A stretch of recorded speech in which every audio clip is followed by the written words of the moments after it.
Welcome to the Dojo Talk Podcast. Please remove them shoes before entry. The master is here, and you still have not taken off your shoes.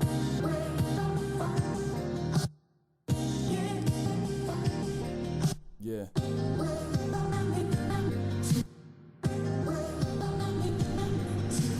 Living every day to define man's mission. Look into the sky for divine transmission. Deaf man's vision makes the blind man listen. Eyes on the prize, this is blind ambition. Thank you. Blind ambition. Welcome to another edition of the Dojo Talk Podcast. We are on episode number 37. I'm back with my co-host, Antar Cool. What's going on, man? Not much, brother. I hate pearl stitches. That's it. You hate who? Pearl stitches. Damn it. If I can't tell, I'm knitting. Well, I'm knitting while we record. Happy, I would say also happy belated birthday. How the birthday weekend treat you? It was alright. I mean, I've worked like the past 2 days. I've worked every day since last Monday. Oh Lord. Yeah. And I'm working every day this week, including next Sunday. So. Oh man. Yeah. The man is not doing you any favors. The man is not doing you any favors. Oh man. It's literally the man. It's literally the man because I work for government. Hey, we gotta get paid. We gotta pay bills and do all that stupid adult stuff. Until the Dojo Talk Patreon gets off the ground. Right. Hey man, we'll get there. We'll get there one day.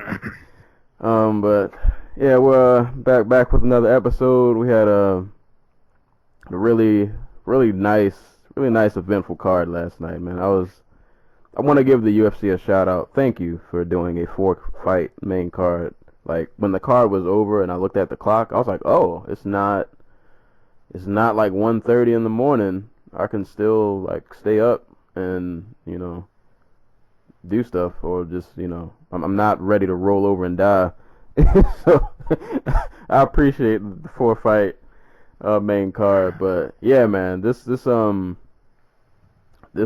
card, which took place in Long Island in New York, pretty good card, man. Like, from top to bottom, this was a pretty solid card. I saw pretty much every fight, I think, minus maybe 1 or 2 prelims, but there was a lot of violence on this card. A lot of really close fights. Some fights that were not so close, which we'll get to, but I guess we'll just start from the top, man. Chris Weidman and Kelvin Gastelum headline. I'm going to just go out on a limb, and I will apologize to Chris Weidman. I was very wrong about this fight. Pretty much this entire week I was preaching that he was going to get his head knocked off, which almost happened in the first round. But he pulled this one out, man. It was pretty good performance. The first round, Gastelum, not even just the first round, Gastelum was really, I guess you could say, patient. I feel like he was kind of waiting it out to see if he could get to like the 3rd, 4th, and 5th and then kind of wear him down, because he wasn't being extremely active. But I'll also give Weidman credit. I think he enjoyed a good, 7-inch reach advantage, which he definitely used. And he kept Gastelum at bay, but Gastelum also just didn't seem like he was trying to waste a lot of energy. He was a bit, I'm gonna say lackadaisical, but I don't know, like it just seemed like he was trying to conserve his energy. And then right at the end of the first, he just explodes and almost takes Weidman's head off. But it was literally like right before the round was over. So he followed up with a little bit of ground and pound, but he didn't get a finish. And then Weidman's grappling just kind of took over the 2nd and 3rd round. And I mean, props to Gastelum, because I think he got up a couple of times. And Weidman, it's a big man. It's a very big man. Yeah. And the grappling. Weidman is just going out there. Weidman's like 6'2". Kelvin Gastelum's like 5'9". Right. like Chris Weidman is a decent sized light heavyweight. Kelvin Right. Gastelum should probably be, if he could control his diet, would probably be at welterweight right now. Yeah, and I I want to. I don't know. Like I want to say he can still give it a go at middleweight. Because I don't want to just I don't want to be that guy like, oh, he lost one fight at middleweight, that means he can't compete here anymore. Um, but they like that size advantage. I don't even, it's just size and strength, man. Like the grappling, just Weidman just seemed to control him on the ground. Just kind of did whatever he wanted to, and I mean, props to Gastelum. I mean, he made it out the second round also, but. And then in the third round, he came out firing. Like in the third, he knew that he had dropped 2 rounds, and he came out and he was looking, he was going for the kill, he was winging shots, he did land a few, and shout outs to his beautiful Floyd Mayweather moment that he had. I think Weidman had rocked him with like one punch, and then he tried to follow like a up. right hand, Yeah. And then Kelvin Gastelum made him miss like the next 9 punches. It was a beautiful sequence. That was probably my favorite moment in like the entire fight. It was beautiful, but God, man, when Weidman got a hold of him on the ground, I kind of knew it was over in the third, and once he sunk that head arm choke in, it was that's a massive man child to, if he sinks a choke in like that on you, there's not a whole lot you can do. Yeah. Not a lot.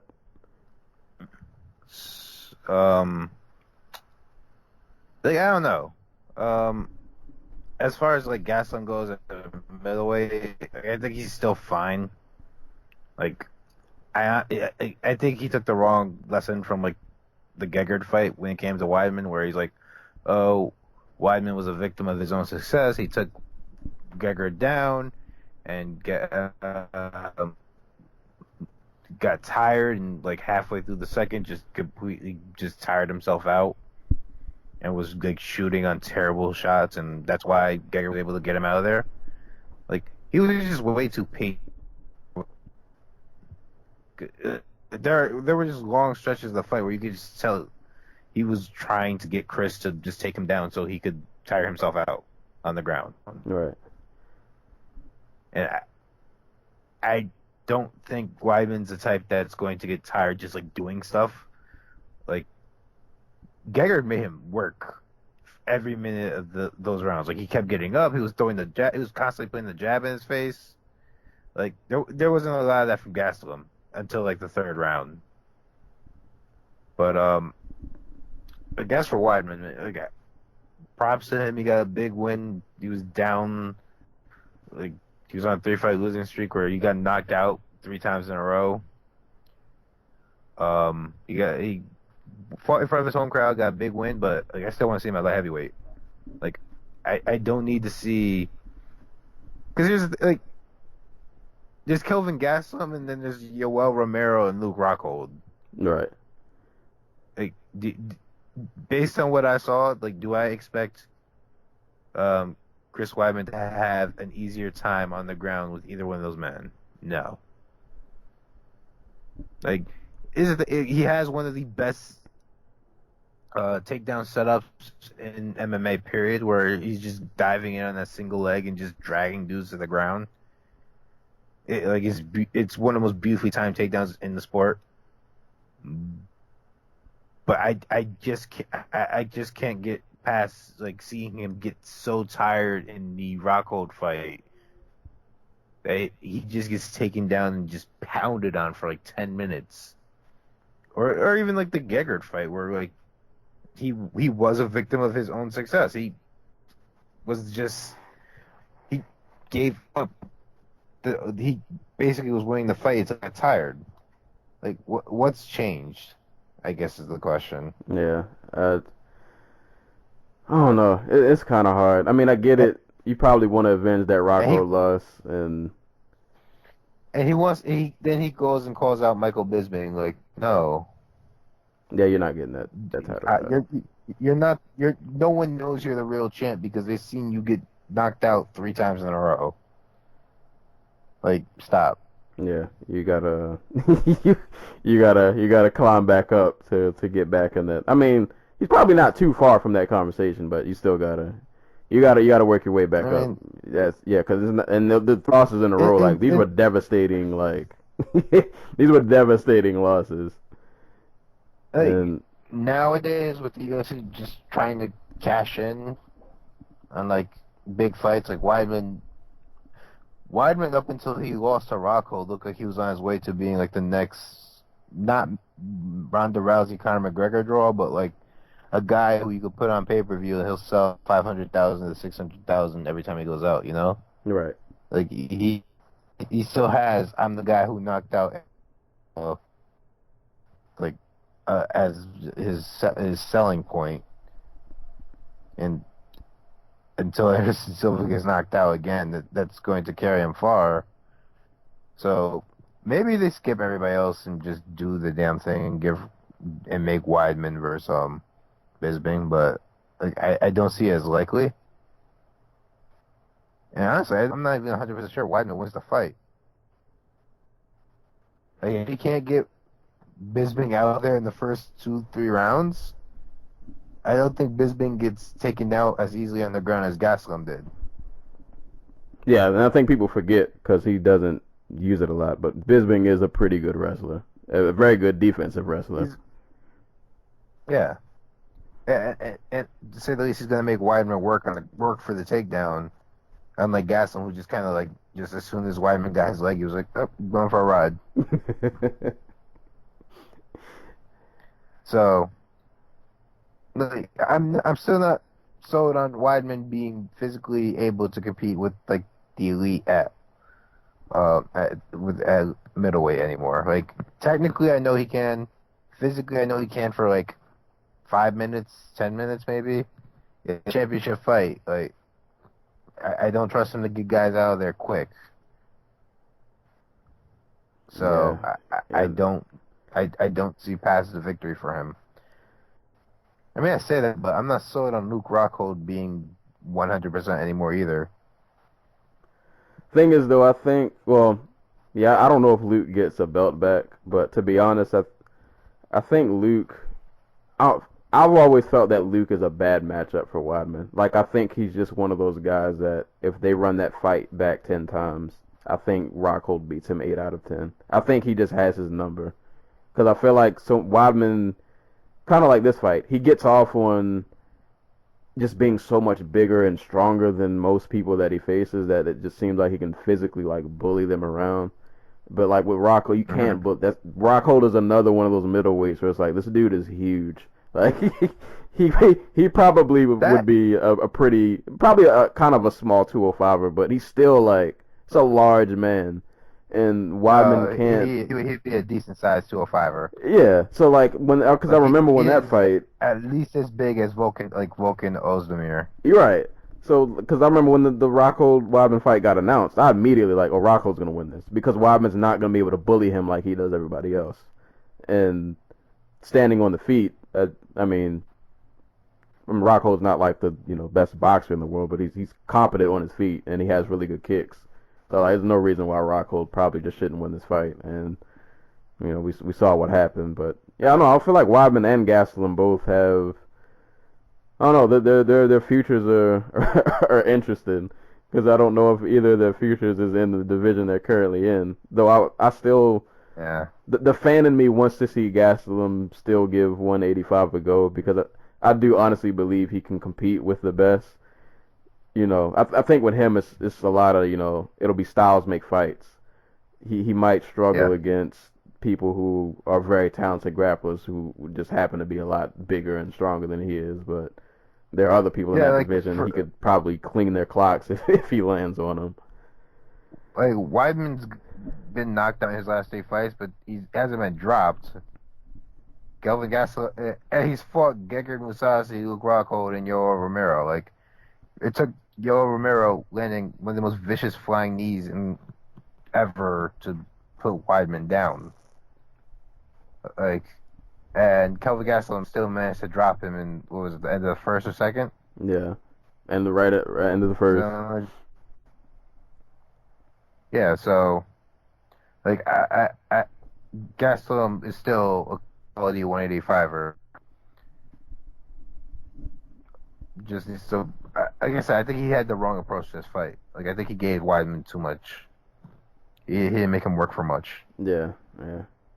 He gave him too much space and just kind of ended up paying for it. But good, great performance from Weidman. Still a decent showing from Gastelum. He showed that his power carries up to this division, and if he lands clean, because I'd imagine if that fight would have lasted like another 30 seconds. That's what he said. If he had knocked down, he said if he had knocked down Weidman 30 seconds early in the round, he would have won the fight. Yeah, he probably would have gotten the finish because he floored him with that left. But hey, man, it is what it is. Weidman, he got his W. We'll see. I don't know. I don't know what the future holds. I definitely wouldn't mind seeing him at 205. 205 is always instant top 5 too. Right, instant top 5 in a division that. Huh?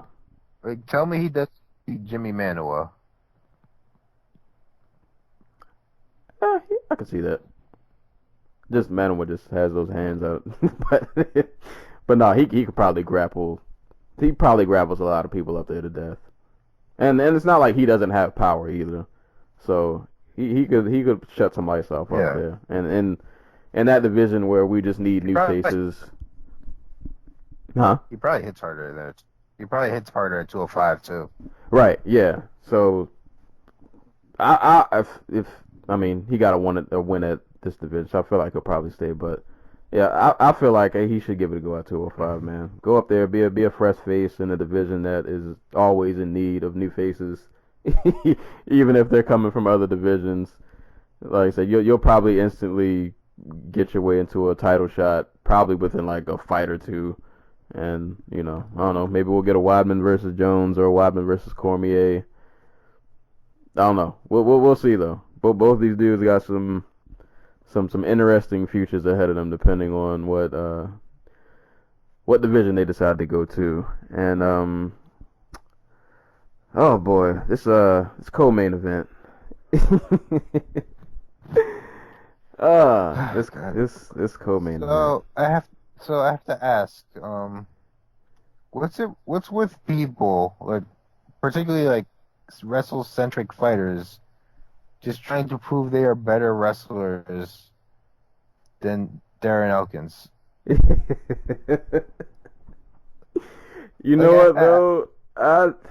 I know that Bermudez has never been the smartest fighter, but he had a pretty clear like road to victory in this fight, and he's just like, nah, I'm gonna go try to take down Darren Elkins. Immediately following a fight where a far superior wrestler and physical like athlete in Mirsad Bektik lost doing the exact same thing. I guess you go in thinking that won't be me. Boy. I mean, I'm not gonna lie though. I didn't think he would like dominate the wrestling, not at all. But I thought he would, if anything, maybe they would cancel out. I was definitely wrong. Elkins. And the thing about this fight that just bothered me was, I mean, like Bermudez definitely had moments where he was doing well, where he would land good shots, especially like in the third round. I think the third round I clearly gave him that round, but like I just remember definitive. Right, that was definitely the most definitive round. But earlier in the fight, those first two rounds, just he would throw like these looping right hands, and it was just like he was just asking to be put on his back. It was just like almost at cue. He was just like hopping the clinch. Yeah. He threw these. Elkins would like guard up, like put his hands up to defend, and he tried to dive down on his legs as he's against the fence. And it makes no sense because he can continue punching him. Or like even in the clinch, he just stopped working. I Yeah. don't you. It, I'm just lost for words. I don't know. I think people. I don't know. I forgot because you even posted it on Twitter. What's Elkin's record in the UFC? He's 12. What is he? He's now 13-4. Yeah. So I think people like we see a lot of his earlier fights, and some of them. I mean, the Murdoch back to fight was awesome. One of the greatest comebacks probably we've ever seen. But like a lot of his earlier fights, not some of the most exciting fights you'll ever watch. So I think people just probably tend to I ain't gonna say dismiss him, but I don't know. Some people probably look at him like he's good, but he's not bringing anything to the table that I haven't seen before. And I guess when they get in there, that I don't know, maybe it's a different it's a different animal than what they thought they were gonna get. Because I didn't think that I didn't think Elkins was gonna handle him so much in the grappling, like he. But Bermudez is Bermudez more than Bektik even is an athletic grappler, Right. in that he explodes for everything, for takedowns, for submissions, like to get in and out of position. Like he relies more on just being strong and fast and actually good. Yeah, at the end of the first round, where Elkins has his back, he has the body triangle. You can see that Bermudez is not used to having somebody on his back. I don't know if that's just a product of how he trains, or just like, or if it's just something like where he's the strongest dude in the gym and he can just like stand up and take people off his back. But he literally turns into the body triangle, so it gets deeper. And instead of trying to like fight off the legs, he just stands up. But it takes him an extra like 20 to 30 seconds where he's just giving up cage time. Like just giving up time on his back. It costs him the round. Yeah. Like this was one of the 3 split decisions on the card. So, funny enough, all 3 went against the New York fighters. Yeah, there were a lot of close fights, but I gotta give Elkins credit though. Like he definitely did great in the grappling. His striking, while not the best, I think it's gotten a little better. It's still not he's not like a technician by any means, but it's competent. His time at Team Alpha Male definitely seems like it's done him some good. It's So that stupid tattoo. I swear to God. the damage, the tattoo glows before he fights, and it just activates something. And yeah, man, Elkins is. I'm pretty sure when these rankings come out or whenever they're updated, he's gonna be a top 10 featherweight in the I'm kind of world. surprised he wasn't already. He was. I mean, he was right outside. He was at. I think he was at 12. Yeah, no, but like, who they have ahead of him? Like, do a choice at 11. Do a choice hasn't beaten anybody. Like Elkins is, like I said, like entering this fight, he had 12 wins in the UFC. He beat Bektik and Skelly and Lucas Martins and Hatsuhioki. Like he beat solid 145ers. I feel like they probably look at Elkin's style and they're just probably I don't know. Like, Yeah. no, like, seriously though, like looking at his like UFC resume, Dwayne Ludwig, Michihiro Omagawa, Diego Brandao, Steven Sauer, Antonio Carvalho, Hatsuyoki, Lucas Martins, Shan Skelly, Mirsad Bektik, Dennis Bermudez.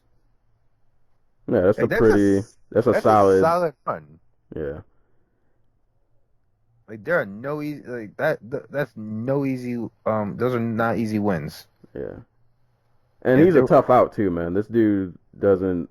Oh yeah, he might be the toughest dude in UFC. Yeah, he doesn't die. This dude just never. As Bektik found out, he doesn't go away. He might not be, It's the a most testament exciting. to how hard Chad Mendes hits that he knocked him out. Right. Yeah, that's. But hey, man, props to Delkin. I mean, to Elkins. Most likely a top 10 featherweight over a very good opponent. Speaking Yeah, of which, man, like Elkins was in the co-main event here. Like, that was weird how too. bizarre is that? Cause like well, I think I mentioned last time when I was looking at the card. Well, the card I was looking at didn't seem like it was finished, but like the way the card was when I was reading it, I thought that Almeida and Rivera was the co-main, which to me made all the sense in the world. Cause like this is probably gonna be the most violent fight on this card.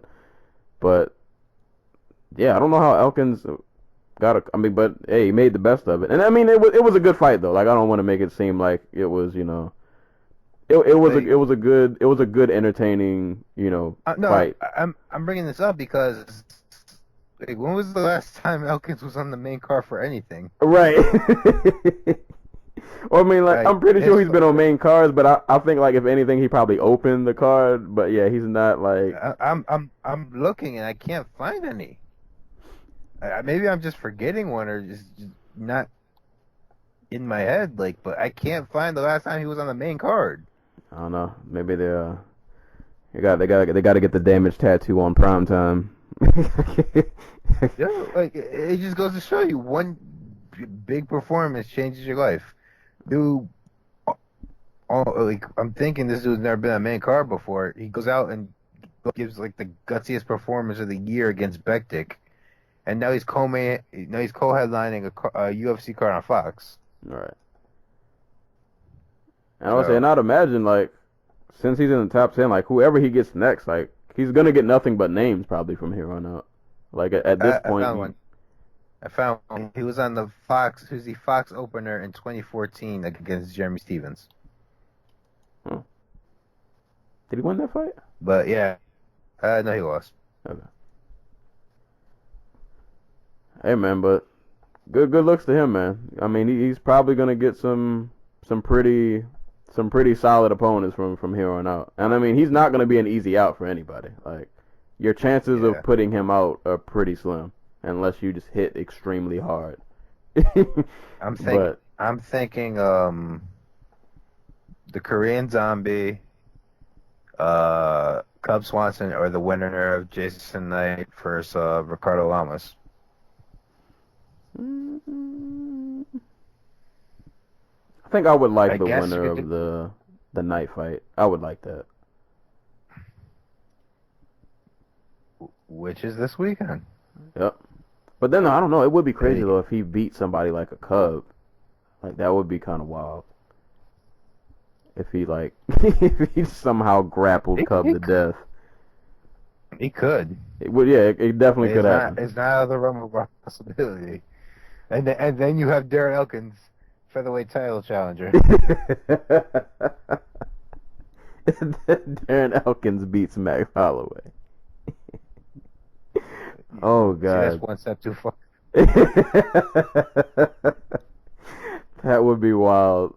I don't know. Max hits pretty hard though, and he's another one of those guys. Like the more you do damage to him, the more he seems to just get better.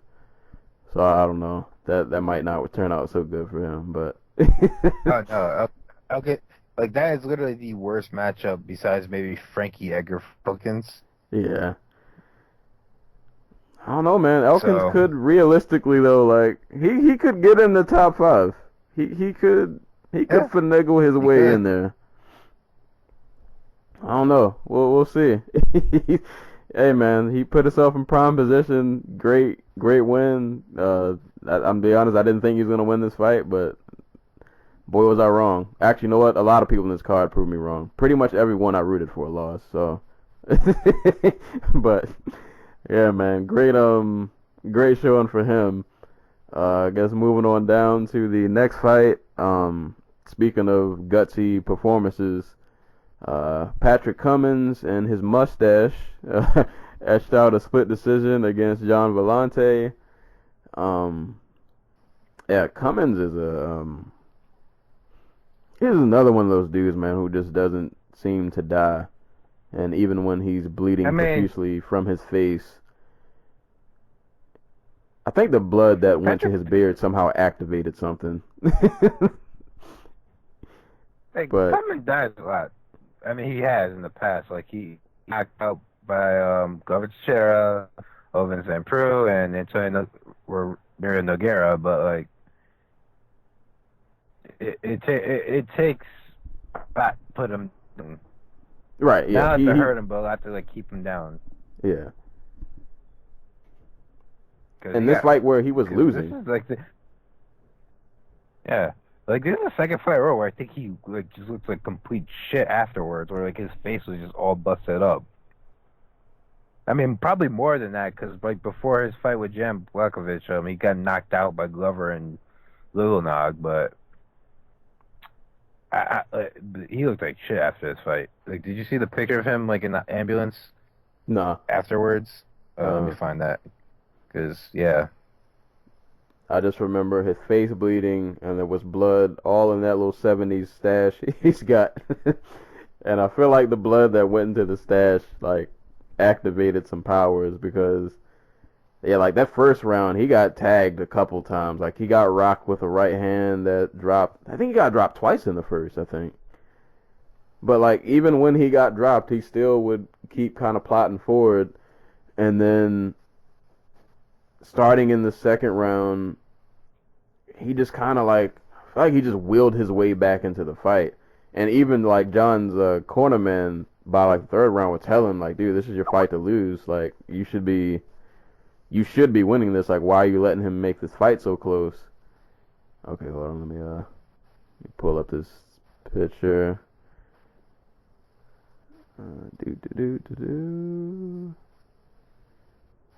See the power of my terrible internet connection. Oh, Lord. Yeah. Okay, I guess that's probably from that right hand that landed, like, repeatedly. Oh, man, is he missing a tooth, or is that just, like, the way it's... No, he's missing a tooth. Oh, my God. I think he lost in another fight, but yeah. Man, yeah, his face is... I mean, like, the right side of his face is okay. I mean, he's a little scratched up, but it's okay. But this left side of his face is just...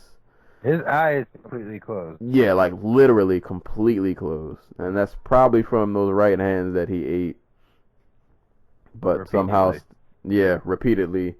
But he pushed through, man. And I like, though, that he got tagged a lot in the first round. I mean, he got tagged in a few moments throughout the fight, but I did notice in the second and the third that he was using a lot of head movement, so he was able to evade a lot of strikes, and he did good with ducking, which I found funny. He still ducks like he did. Remember that uppercut that that OSP used to put him down? Yeah, he still ducks like that, like exactly like that. It's hilarious. It worked this time. He was ducking, man. He was evading, and he was landing some good shots of his own, actually. And like he just pushed the pace, man. He just volume and just pressure and just constantly in John's face, like making him work, but keeping his offense busy. And like his cornerman was right, man. Like Cummins stole the fight. Like John, for all intents and purposes, he should have won this fight, but like. Cummins just via sheer just like grit and toughness just like came back and just snatched the victory from him. Just keeping busy, keeping volume. You want to talk about you want to talk about dudes who probably should move up a weight class? Like John Vellante? I don't think... they said he's bigger. They said in like in training camp. He's bigger than Stipe. Stipe, yeah, like he walks around at like 250 or something crazy like that. Yeah. No, like I get why he wants to fight at like heavyweight, in part because I think he's quite literally statistically the worst defensive fighter in the UFC. Like if you look at statistics of like how much offense each opponent lands on, I think he's actually the worst. He has like the worst stats in the UFC. He's the worst defensive of the UFC right now. Well, I would say he ate a lot in that Shogun fight too. Mm-hmm. He ate a lot in the Yeah. He ate a lot in the lower fight. where he got knocked out by freaking Tom Lawler. Like a lower mid-tier middleweight. And like, it's not that he's not like a bad fighter. It's just I don't know what happened after that first round. Like he Shut down. He got tired. Yeah, like he did Like, really good in the first, and then he just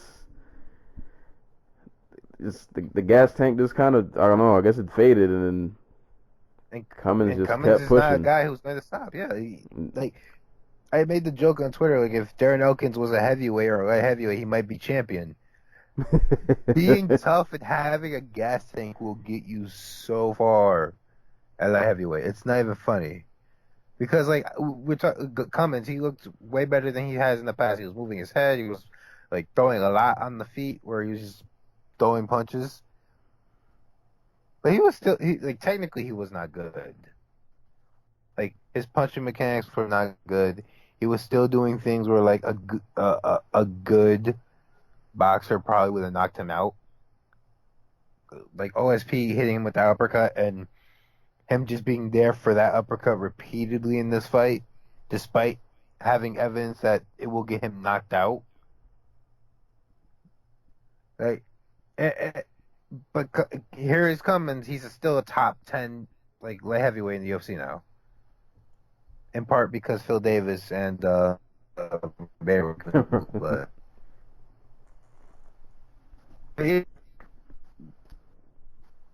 what did I do?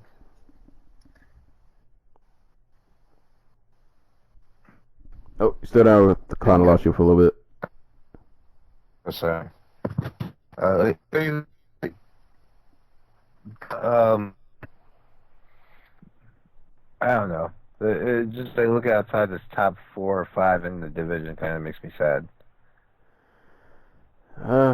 These are We get these gutsy performances, but you know they're ultimately going to lead to nothing, because the second these guys take a step up, it's a showcase fight for whoever they're fighting, like whether it be Gus or DC or Jones or even Glover Teixeira. Like I can't see Cummins getting better, good enough to beat those guys. I don't know. Maybe maybe he gets Shogun. I don't know. I feel like every week on this podcast we talk about this division and just how like Tairo is 2-0 in the UFC, and he's ranked number 14. And he's not like he's 2-0, but like two guys are Khalil Roundtree and Paul Craig. Wait, did he fight somebody else? Khalil Roundtree and Paul Craig. He is 6-0. He is number 14 in the UFC light heavyweight ranks. That tells me everything I need to know about this division. We'll pray for better days. See, Dave Branch, you could have been up here, man. Oh, I guess Dave Branch is doing good. He's about to headline a card, so. Hey, money. Yeah. Dave Branch is about to fold them boy out of business. Shout outs to Dave Branch, man. Coming in the UFC, 2-0, about to headline a card.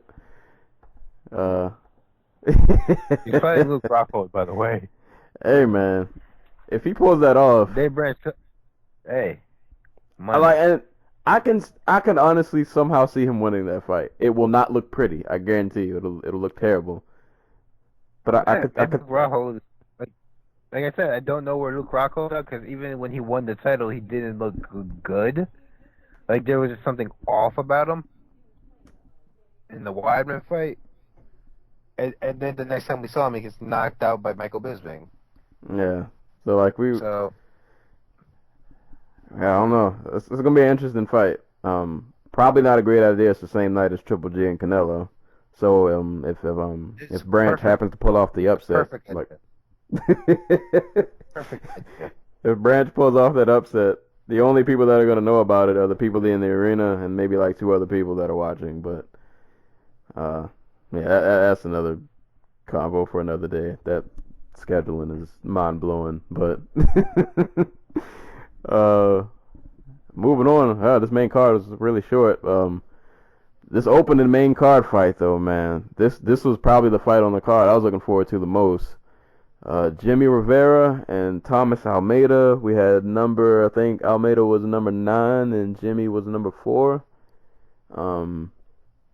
Awesome fight, man. Really, really good fight. I was pulling for Almeida. Unfortunately, he came just a bit short, but they both had moments. Jimmy looked really, really good though, man. Like hand speed was just on point. He was throwing that straight shot down the left because Almeida just doesn't. His head just always kind of seems to be in the line of fire. Like he doesn't really move his head off the center line much, so he got clipped a lot more than he probably should have. But like I said, man, Rivera just really good hand speed, good at not putting himself in too many bad positions. I think I definitely gave the first round to Jimmy. The second round was really close, but I think I gave it to Almeida because he towards like the middle and latter half he came on really strong. Kind of seemed like he was finding his range, and I think he had clipped Jimmy. It was a really brief moment, but he staggered him for a really brief moment, and he did land a really beautiful head kick. Even though Jimmy just kind of seemed like he kind of ate it, but Yeah. it was a really good head kick. And then the third round was pretty close, but I think I ended up giving it to Jimmy. Just I think Jimmy to me just seemed like he kind of landed the cleaner shots on top of I think he pushed the pace a bit more. And Almeida, while he is a really great striker. Oh, and then also in the third, Jimmy I think he got 2 takedowns. Yeah, though it was a really, really competitive fight. It still shows me though that I think Almeida does still have some work to do. I think his defense still could use some improvements. Like I said, I feel like his head just never moves off the center line. So like while he can dish out damage, he's also very prone to taking it. He is, he leaves himself open to get clipped, and against a guy like Jimmy, that's not going to do you any favors. And then Jimmy goes on to call out Dominic Cruz after the win. I'm not mad at that fight if they decide to make it. I mean, at this point, Jimmy's got to get. I mean, if it's not a title shot, you have to give him a really big name. So, props to Jimmy, man. That was an awesome performance and a really, really awesome fight. Oh my god, I just figured out how to do pearl stitch. Okay. We got a knitting breakthrough. As for the fight, yeah, no, it was like a tremendous. If it wasn't for Lyman Good, I will never say this man's first name right. Zaleski Dos Santos, that it would have been fight of the night. Yeah, no, I figured Jimmy was going to hurt Almeida early. Because you can see his record, and he said he has like 15 decision wins on his record now, 15, Yeah. 16. But he hits hella hard. He does. Like, he has rocked basically everybody's fought in the UFC, like, except maybe Uriah Faber, and I think he was on his way to stopping Faber before Faber poked him in the eye. So veteran moves. But yeah, no. This fight kind of went exactly like I thought it would.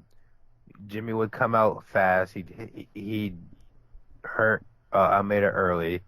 Almeida would rally back, and Jimmy would adjust in the third round. I actually think Almeida started pretty not great, but I think he started better than he has in the past. Which is weird to say because he got dropped twice and lost around 10-8 on 2 of the judges' scorecards, I think. 1 or 2 of them, which I don't agree with. Because it was a really competitive first round, besides the 2 knockdowns. Yeah, I don't like I like the new rules, but I think for me, I'm very conservative with handing out 10-8s. I don't believe in 10-8s unless I think you were literally you were gonna finish the fight. And like Almeida got rocked, but he still like recovered pretty well and had his wits. It wasn't like he was, he wasn't on his last leg. But Like I'm fine with more liberal 10-8s if it's like dominance. Like if Rivera dropped him twice, was like outlanding him 2-1. Like fine, that's a 10-8 round to me. right, But this was like really competitive. right, Like Almeida was still landing. He was having success with the leg kick and the teeps. Outside of that, like it was a really competitive fight all the way through, even into like the final round. But yeah, no, Rivera, he is so amazing with his counter game early. And it's always the thing that hurts the other guy because he's so quick to get yourself. Like all right, you're going to raise your leg here, and you're going to fake the kick. I can tell the difference between what's a teep and what's a fake, so I'm going to come over the top with the counter overhand right, and he gets it like that. Like Almeida is like the exact opposite, where he kind of has to feel you out for like the first round. He has to drop the first round to really like get a sense of what you're doing. He has to be woken up. Rivera, like his time is so amazing, and his ability to just read what his opponent's gonna do. Like that's why I was kind of banging first round TK, like trying to get a first round knockout. Because I'm like, I don't think Almeida is going to be able to adjust in time for before Rivera just like knocks him out. He almost did twice. yeah, So good on him.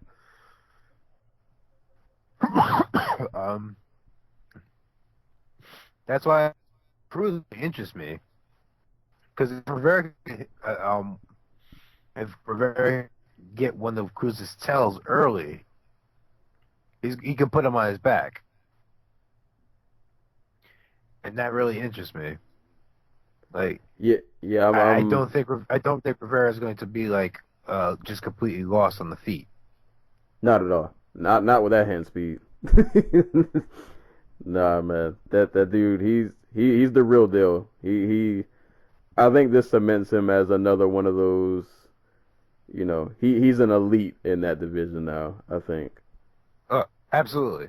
Yeah. Just a reminder, like this dude's on a 20 win streak, or a 20 fight win streak. I'm sorry. He lost his second pro fight, and that's it. Yeah. He's and won since 20 then, straight. Like, it's not even like he's beating like no names. Like right, he's he beat beating like Faber. He beat Brian Kelleher, like Jesse Brock, Joe Roberts, like Jared Papazian, Abel Cullum. Like these are guys who, if you follow the regional scene, at one point were probably like a win or two away from being in the UFC. Where being a win or two away from being in the UFC meant you were a really good fighter, and not that the UFC had a really big roster where they needed to fill spots. Like Sidamar Honorio, Anthony Durrell, Carson Beebs, and then he gets to the UFC, he beats Pedro Munoz, Yuri Alcantara, Thomas Almeida, and Uriah Faber. Like he is ready for.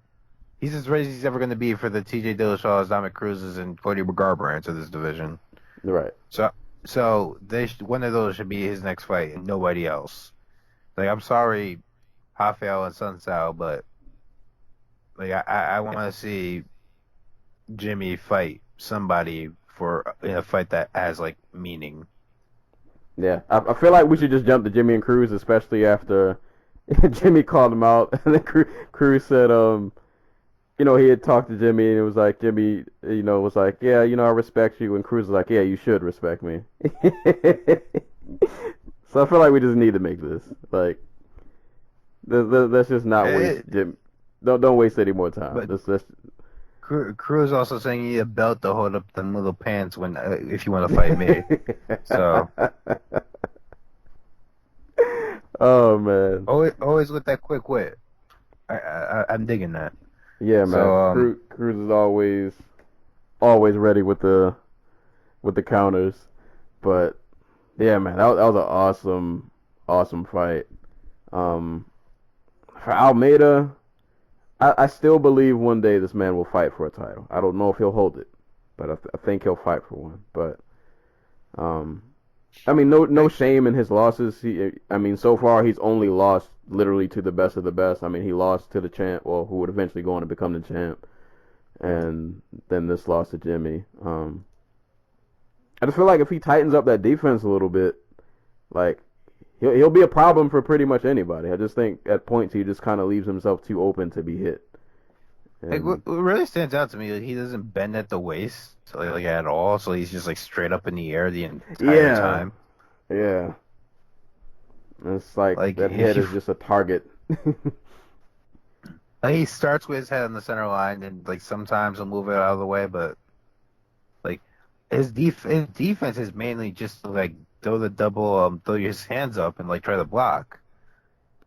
And like sometimes he'll get like a parry and a hook to the body, leg kick type scenario, or he'll move his head and follow up with like a right hand or something, like something that ends up on his highlight reel. But I don't know, like I'm not becoming less sold on Almeida as a future contender, so much as like I'm questioning if he's making the right moves to get to that point. Cause Right. I think eventually he'll build momentum back up and he'll beat a few guys and like he'll get a title shot anyway. But I'm curious if he's been ready to win the. Yeah. Yeah. Wait. This weird thing just happened. You started sounding. My apologies. During the recording of this podcast, my laptop repeatedly overheated. So I had to do a few edits. This is one of them. There might be another one coming. Back to the show. All right, guys. Welcome back to the Dojo Talk podcast. I apologize for the technical difficulties. If I've done my due diligence as a host and an editor, I will have edited this some funky way to transition right back in. So half this podcast was recorded yesterday. The other half is recorded Monday on the 24th because my laptop overheated and just shut off, and then it repeatedly shut off. Yeah, my laptop's on its last leg, but we're going to use it until it does. So, to kick off where we left off, I think this was the feature prelim fight, Zaleski Dos Santos and Lyman Good. I love this fight for a number of reasons. For one, it was a really good, really great, entertaining fight. For two, Lyman Good's cornerman probably gave some of the best, most realist advice I've ever heard. I think it was at the end of the second. I guess just to paint a quick picture of the fight. I felt like all these rounds to me were relatively close. Pretty much them striking back and forth. Lyman Good definitely, really, they both landed a lot of great shots. It's a really good stand-up fight. But it seemed like towards the second round, Lyman Good kind of let his foot off the gas a little bit. Like it seemed like he wasn't getting off as much as he was in the first round. And his cornerman definitely noticed it. So he goes back to his cornerman after the second round.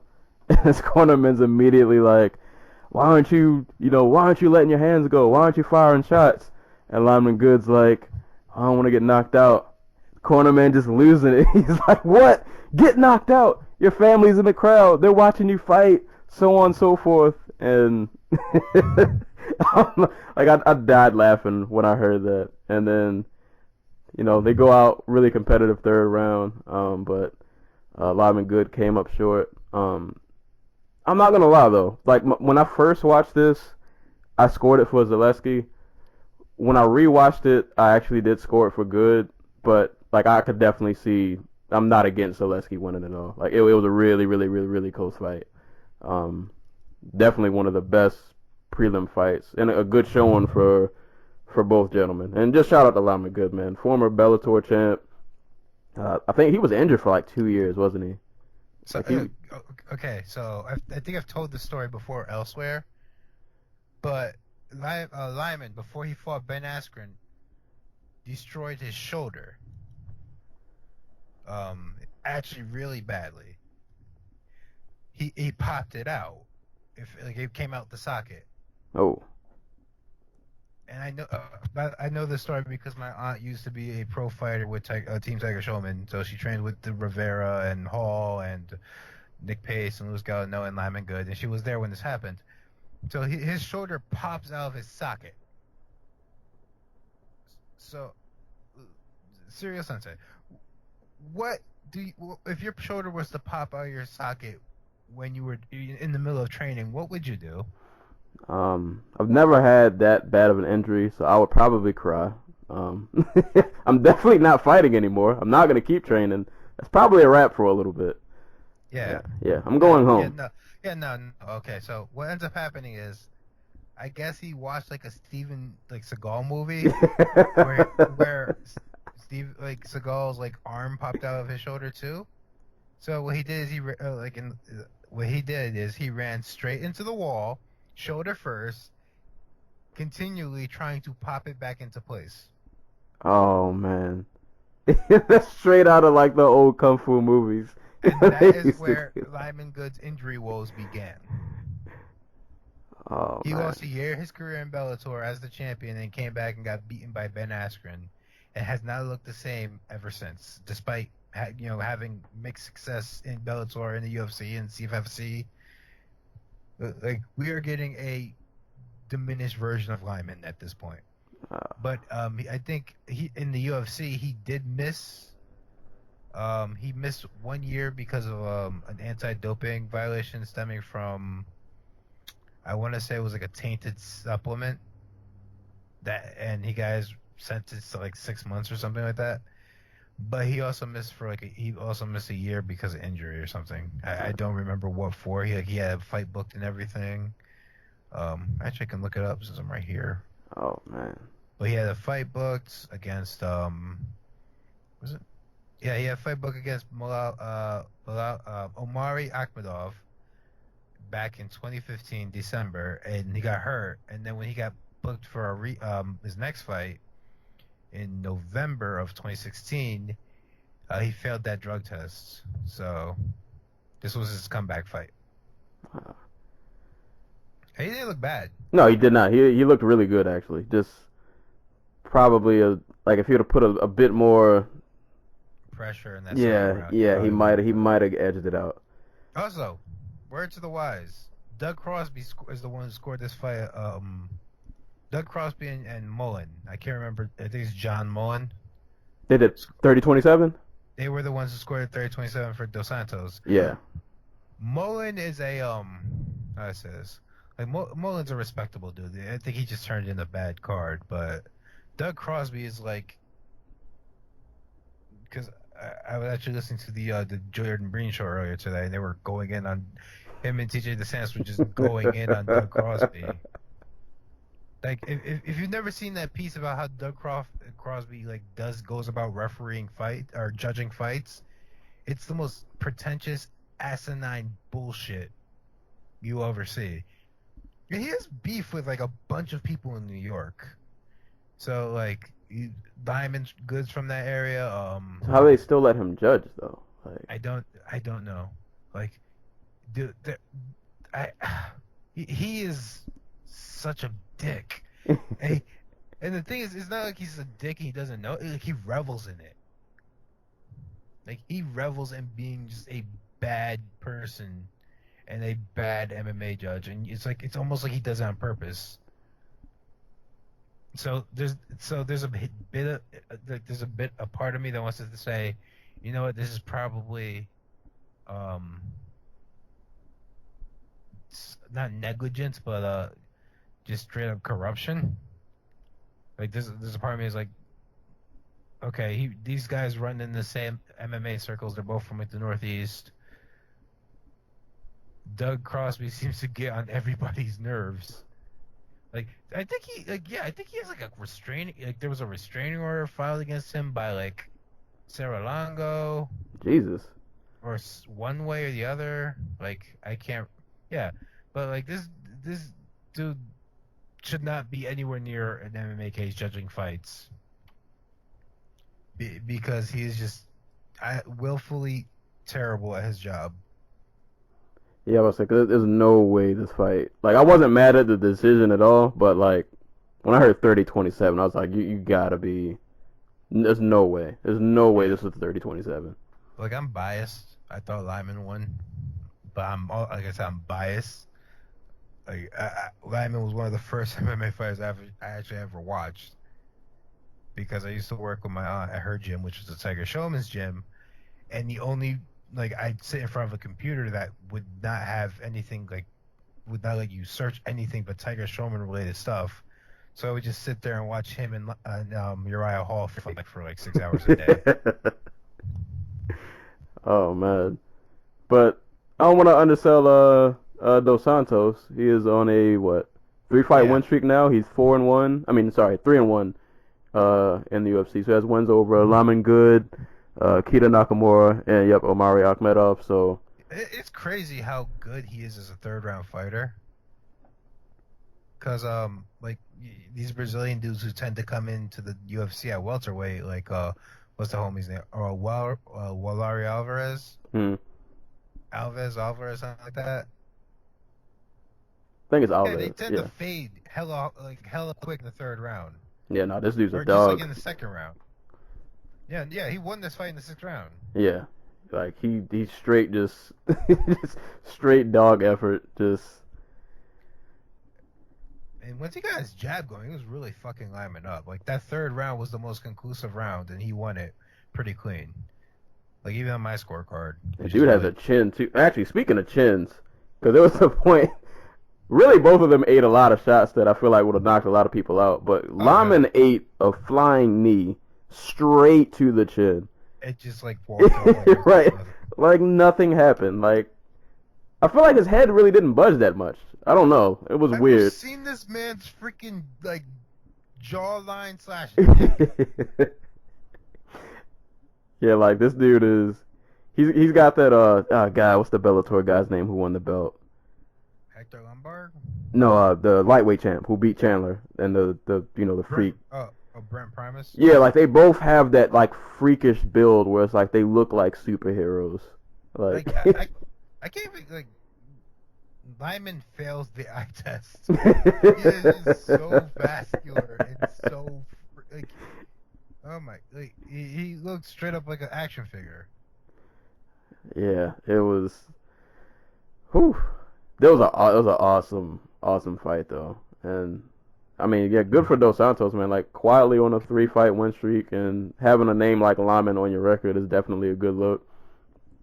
And I don't remember these other 2 fights, but I feel like they're probably all fun because he doesn't seem to know anything but to push forward and just go time. Well, this fight was the 2nd fight of the night. That Omari Akhmedov fight, he won fight of the night on that too. So, but yeah, he's playing a really good game together. Like, he's creative. He's out here just like doing stuff from range. Not a lot of really good range strikers at welterweight, oddly enough. Like, there's Wonder Boy and Condit. That's basically it. Like, Gunner's not a good range striker. That's basically it. Like, there's not a hell of a lot of dudes who can just fight at range. Well, we'll see what happens with these 2 though. I definitely hope to see Lyman again. I mean, I'm pretty sure he'll be back. And now I'm on notice with Dos Santos now, so I'm pretty sure next fight, whether he loses or wins, somebody's, it's going to be nice and violent. Lyman should be like Nick Catone, where like Nick Catone fights on every Jersey card ever, and it's just like the worst fight on the card. But like Lyman's the exact opposite. He just fights on every New York card because they're in New York like 6-7 times a year now. So just throw him on 3 New York cards a year. Hey, and they'll be entertaining fights regardless. Mm-hmm. And with that chin, I don't know. I'm all for it. I'm definitely all for it. This kind of makes me mad that the Bilal Muhammad fight didn't happen because that would have been fun. God. Oh yeah, because Bilal beat Randy Brown. The mean fight. Yeah. Yeah. Oh yeah, that definitely would have been fun. But yeah, awesome showing from both of them. Really great prelim fight. Actually, a lot of these prelims were pretty good. Moving on to another violent fight, one that did not go to decision at all. Eric Anders and Rafael Natal. All right, so I'm going to say two things up front. I should hate Eric Sanders. Just background on him. He was a part, I think, somebody can correct me if I'm wrong out there. I believe he was a part of the Alabama Crimson Tide team that beat my Longhorns in the 2010 college football championship. 2009. Well, yeah. So I should hate him. Part of me does. Small part of me does. But I did watch him in LFA. I saw like his last fight before he got signed. Obviously freakishly athletic, really big. And for someone who hasn't been training in MMA that long, he's not the most well-rounded dude, but like he's pretty solid. And when I saw he was fighting Natal for his first like UFC fight, to be honest, I did not think he would win. Like that's a tough task for your first UFC fight. And yeah, he passed flying colors. This dude hits incredibly hard. Like incredibly hard. I don't know what happened to Natal at one point where Anders rocked him. I think he caught him with like a left, and then he did like a flying knee against the cage. And I don't know if it was the knee that had Natal kind of dazed, but like he did this like running stumble from one end of the cage all the way to the other end. And I don't know what he was trying to He ran face first into the cage. Yeah, I don't know what that was about. I'm going to credit it to Anders probably just hitting him so hard because Anders just looks like he's freakishly powerful. And, yeah, that fight didn't last too long after that. Yeah, he went to the other side of the cage. I think he got beat up on a little bit. And then I think the fight ended, like Anders doubled up on a left. And the second left just shut the lights out. And Like, it was a punch that reminded me of Stipe knocking out JDS. Like, it was just a straight cannon that landed directly through his chin. yeah, and he just died. Like that was it. And in his UFC debut, like not that like Natal is like a world beater, but I'm impressed. Like to fight someone with that much experience in your debut, and not only did you win, but like you literally like you cleaned his clock. Props to him, man. Natal's a dude who went the distance with Robert Whittaker. Like, he's tough, and he's not a dude who you should beat when you've only been fighting for 2 years. Right. So, like, huge props to Anders. Comes out here and just, you can't ask for a better debut. You really Not at can't. all. Not at all. A mollywop. Mollywop. A straight mollywop. That run though, oh my god, that run to the other side of the cage. Oh man, I don't ever want to know what it's like to get hit that hard and have that. I don't want to ever know what that feels like. But man, Yeah, like, just going back really quick, Natal is a good fighter. Like, a really good fighter for middleweight. But he's also kind of just a reminder of like the athletic gap between the very elite in the division and everybody else. Because like it's him, Tim Boach, I'm trying to think. Our boy, crap, he just signed. Who was the dude who just signed with Gory? oh, Kamosi. Chris Kamosi. Like, these are all talented fighters who, when you see fight elite fighters, you just realize there's just a huge athletic and technical gap Right. between the two sides that just can't be made up for with just straight up toughness. And it just blew him out the water and proved that he is athletically, at least, on that other side. I really liked in the post-fight interview, he was talking about how he fought, because he fought at LFA 14. Like, oh god, that wasn't even a month ago. Yeah, that wasn't that long ago at all, and he got injured in that fight. Yeah, but he was talking about how in that fight he was crowding himself, how he couldn't really finish Allen because he was every time he would land a punch, he just like he would close the distance himself and just crowd him. instead of just trying to go for the finish and trying to connect that range. And he changed that up here. Like, that was something he focused on for this fight. And it's crazy to think in just, probably like 2-3 weeks of training, that was something he focused on, was able to do against a fighter who is so much better than basically anybody else he's ever fought. Right. Oof. So, great signs. Anders, one of the, he's not even young, he's 30, but he's one of the guys coming up at 180 who you have to pay attention to, because the rest of the division is old and has beaten the crap out of one another for a few years now. And I do hope that, I don't know if he'll be like a poster child for it, but I think it's good that someone who has that great of an athletic background. I mean, as much as I hate Alabama, they're a top school for a reason. So I think it's great that somebody of that physical talent, found their way into the UFC. I think his story was that he tried out for Canadian football, and I guess that didn't pan out. So yeah, he signed with the Cleveland Browns for a little bit, but I don't think he made the team. Yeah. So he tried football, it didn't work out. And I think he said jiu-jitsu was the first thing he got into, and then he ended up getting an MMA. So hopefully other athletes follow, man. If they're more freakishly powerful. Well, this failed football players in combat sports is nothing new. Like your Matt Mitriones, your Brendan Schaubs. Oh yeah, that is true. What's the dude's name? Was Seth Mitchell? Actually, I guess you could count Brock Lesnar too. Well, I mean, he was in the NFL, but Brock Lesnar's a wrestler. Well, yeah, that is true. He did wrestling first. I'm not even the pro, so just this amateur wrestler. He played football, but that's like LeBron saying he played football in high school. Yeah. There's a difference, even if you are great at the other thing. But I'm trying to think. God, Seth Mitchell, because he fought somebody who was a football player. Was it Chaz Witherspoon? No. Whatever. Hell, the only United States heavyweight champion the last 10 years is a former basketball player for the University of Alabama. Wow, I did not know he played basketball. Yeah. Wilder was a basketball player for the University of Alabama. I think for a year before his daughter was born, and he quit.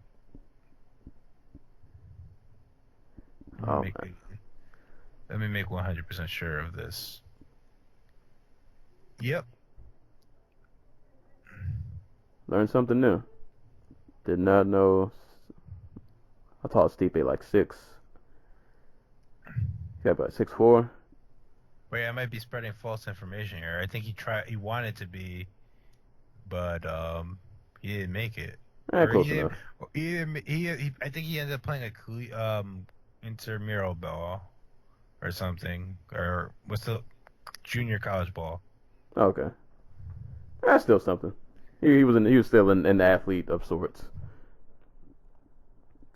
But yeah. As for Eric Anders, I will bypass your Alabama Crimson Tide. I will look past that, and I will root for you. Oh, you still there? Uh-oh. I think I lost my co-host.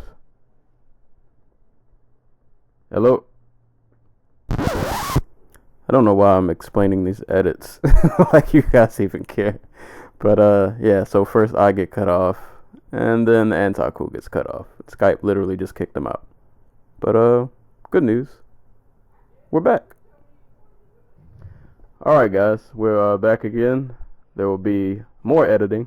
There's gonna be 3 DJ scratches in this episode where it just stops. But at least you didn't have to wait a whole day. That's true. But oh boy. All right, let me pull these fights back up. Okay, so yeah, I guess I guess to end that fight. Yep. Major props to Eric Anders. I will bypass your Alabama Crimson Tide. I'll try to bypass that and root for you. I still hold that. I still never got over that loss. That I don't want to. You know what? I don't want to talk about it. That's gonna go down another rabbit hole that I just don't want to get into. Oh, what you say? I just realized something. Yeah. The guy I was thinking about was Walt Harris. He didn't play for Alabama, but he played college basketball, and now he's a UFC heavyweight. Oh man. You know what school do you play for? Uh, Jackson State or something like that. Oh, okay. Oh boy. But yeah, props to Anders. Great knockout. On to knockouts. Another knockout, and not just a knockout, but we got a face plant. A very epic face plant. Cowboy, and not Cerrone. Alex Cowboy Oliveira and Ron LaFleur. LaFleur won the first round pretty handedly. Didn't really dish out a lot of damage, just more so controlled him on the ground. Kind of just controlled him with positioning. I think at one point he went for a north-south choke, but I don't think that went anywhere. And he kind of just held him down for the rest of the round. And then the second round, Alex starts to bounce around on his feet. He's getting loose with his strikes. You know, everything going for him is pretty much looking good. And then LaFleur, I'm not really sure what he went for. It was kind of like this weird lunging left. I don't know if it was supposed to be a takedown or if he was just shooting a left hand. But he was literally just bum rushing.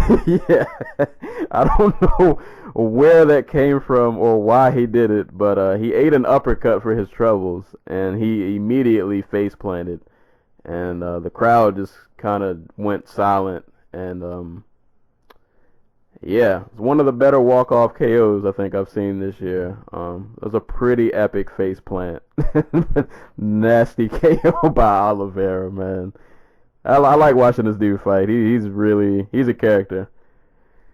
Thank God Weidman won, because otherwise this would have been like the Sweden card where like Gustafsson got knocked out in the first round, and it's like 4 o'clock in the morning, and all the Swedish all the Swedish fans are just pissed, like they just watched their hero die.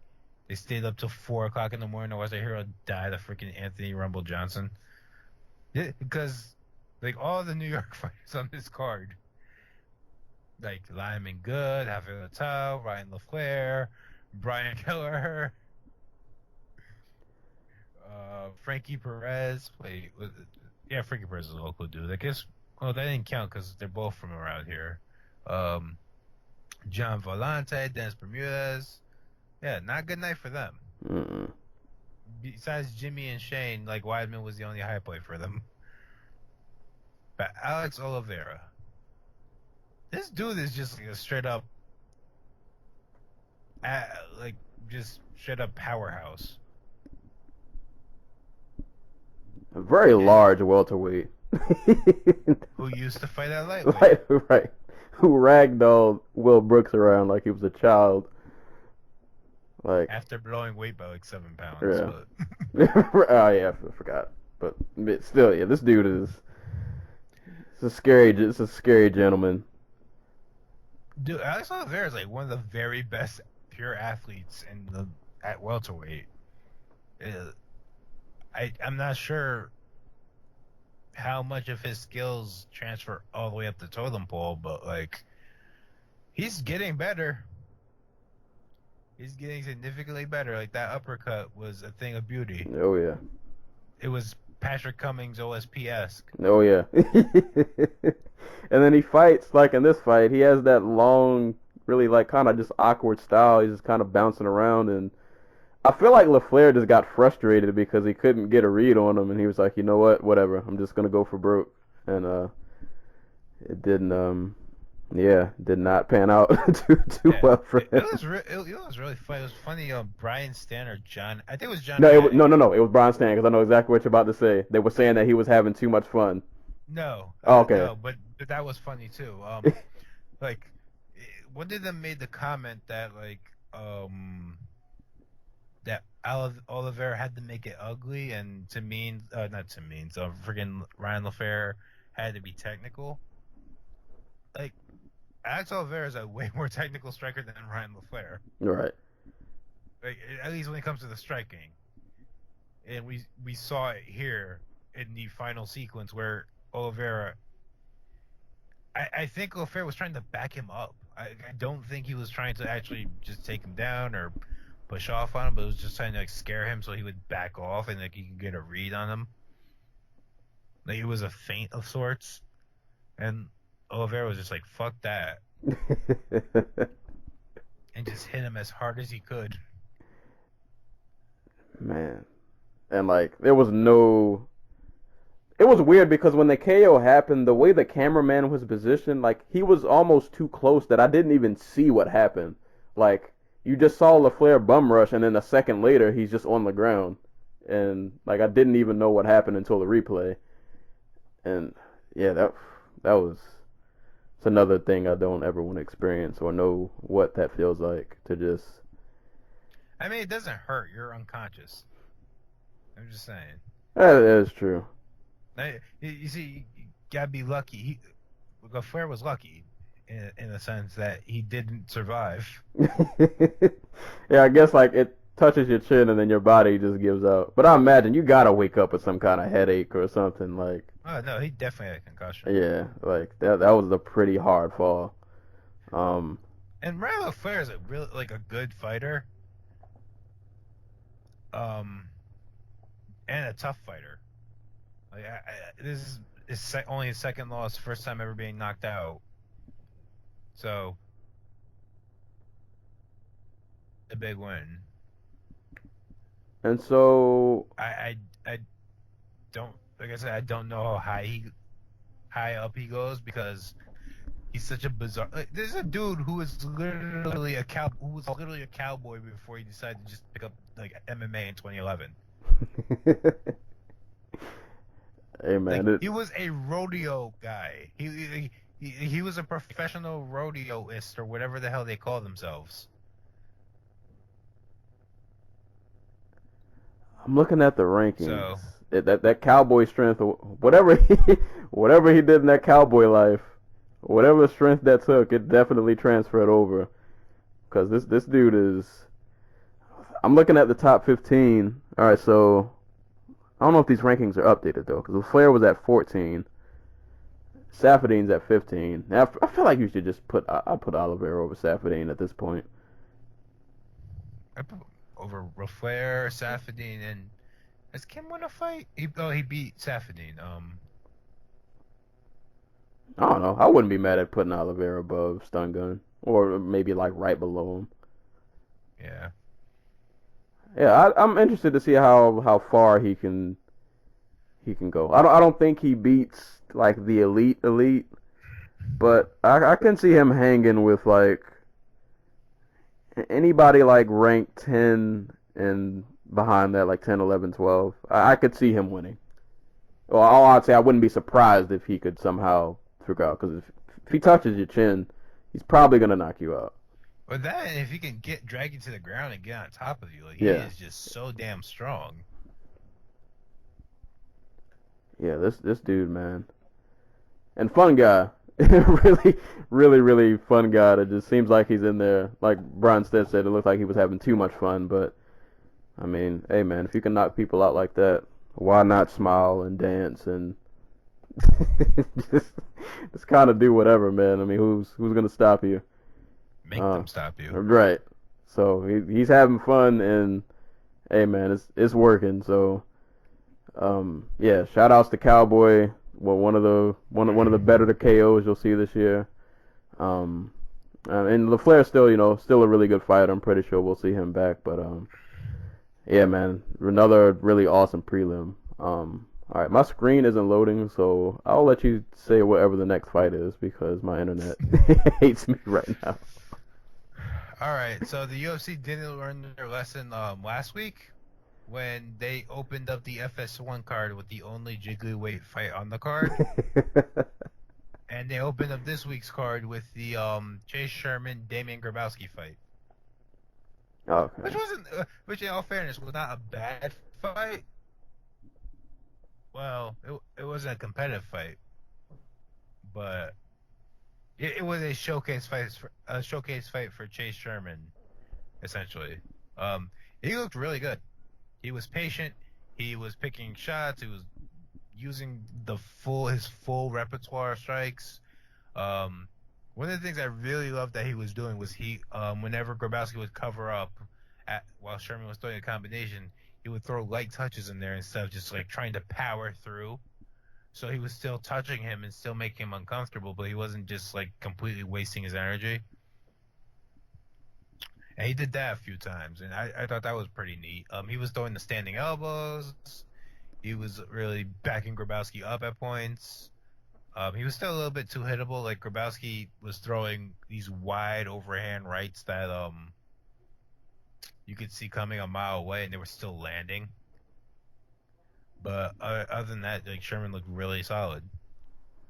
Yeah, I don't have too much to add to this fight because I don't remember it all that often. But yeah, I just kind of remember Sherman kickboxing him to death for 3 rounds, pretty much. And Grabowski, I mean, for what it's worth, was able to take a lot of punishment and not get finished. But yeah, Sherman looked pretty solid from what I saw. But I can't add too much because this was one of the fights I did not rewatch, to be honest. But solid win for Sherman. I see him all over Twitter. Always seems like he's having a good time. So. according to Ariel Helwani, that's his manager, just like constantly getting in the middle of all the MMA talk. That's not him. Which makes sense. Okay. Like it's good marketing. It is. It works. It works though. So yeah, I always see him pop up on my Twitter timeline. So the manager's doing a good job keeping his name out there. And Sherman's out here putting on good performances. Yeah. Coming off that crazy ass fight he had with what's the name? Freaking where he just knocked him out with like a standing elbow after Rashad Coulter.